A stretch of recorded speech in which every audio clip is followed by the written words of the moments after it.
On a bustling city street where everyone was rushing, a single tear traced a path down a young girl's cheek. Her name was Lily, and she sat in her wheelchair, feeling invisible. "No one ever chooses me," she whispered to herself, her voice barely audible over the city's noise.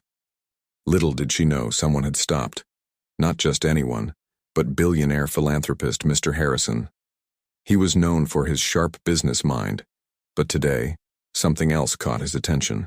It wasn't a stock market update or a business deal, but the profound sadness in a young girl's eyes. He approached her cautiously, his expensive suit a stark contrast to her simple, worn-out dress. "Excuse me," he said softly, his voice gentle. "I couldn't help but overhear. Why do you feel that no one chooses you?" Lily looked up, startled. She wasn't used to people noticing her, let alone a man who looked like he owned half the city. Wiping her tears with the back of her hand, she explained that a local community event was happening in the park.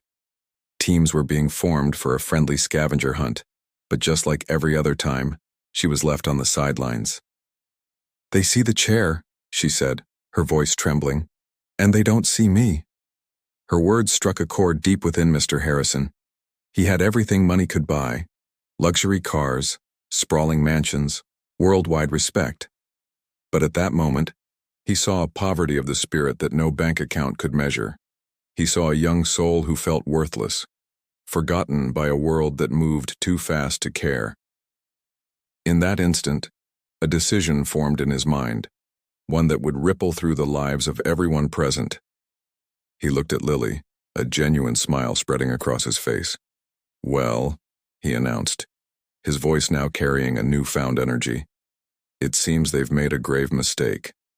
Because today, I choose you. You and I are going to be a team." Lily's eyes widened in disbelief. Was this a joke? A dream? But the sincerity in his gaze told her it was real. Mr. Harrison then turned to the event organizer, who was watching the scene with a mix of confusion and awe. "My name is Arthur Harrison," he said calmly, "and this young lady is my partner. We'd like to join the scavenger hunt, please." A wave of murmurs swept through the crowd. People recognized his name immediately. Phones came out and whispers filled the air. The man who usually made headlines for billion-dollar acquisitions was now standing up for a girl everyone else had ignored. The scavenger hunt began, and what unfolded was nothing short of magical. Mr. Harrison, a man used to giving orders and closing deals, became Lily's legs, and she became his eyes. She spotted clues hidden in places he would have easily overlooked: a small inscription on a park bench, a uniquely colored flower tucked away in a garden bed. He pushed her wheelchair with an enthusiasm that surprised even himself, navigating winding paths and grassy fields. They laughed as they deciphered riddles together, their initial awkwardness melting away into a comfortable, easy partnership.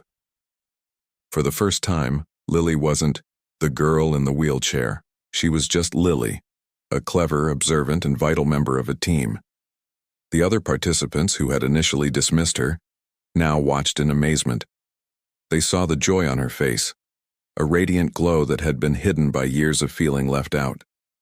They saw a powerful billionaire treating her not with pity, but with genuine respect and friendship. As they worked their way through the list of clues, a powerful bond formed between them. Lily shared her dreams of becoming an artist, of painting worlds where everyone could fly.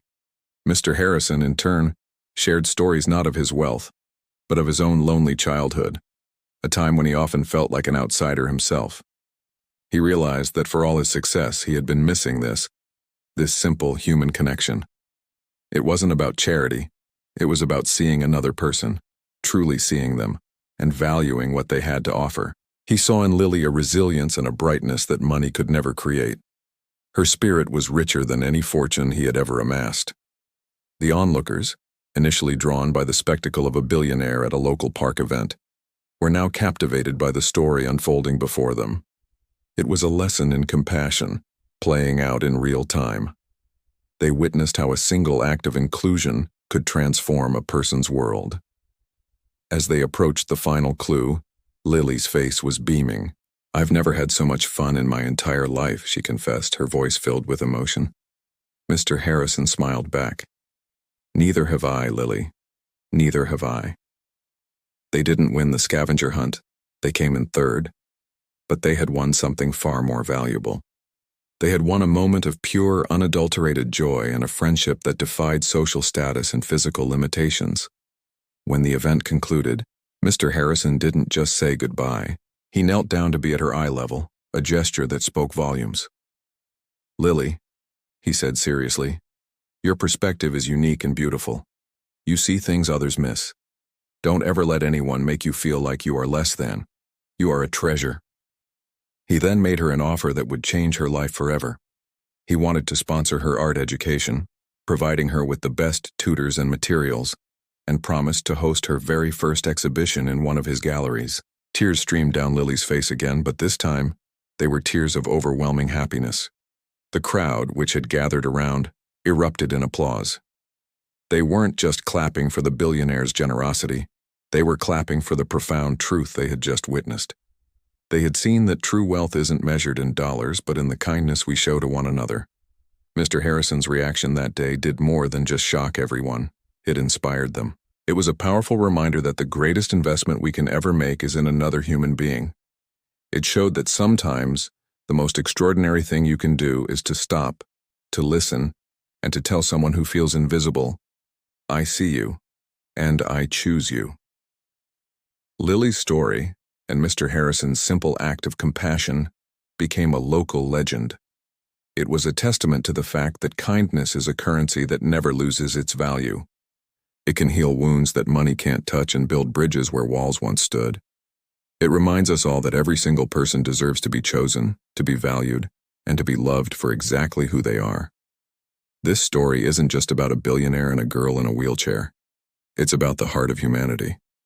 It is a call to action for all of us to look around and see the lilies in our own communities, to be the person who stops, who includes, and who chooses to make a difference. Because you never know when one small act of kindness might be the very thing that changes a life forever.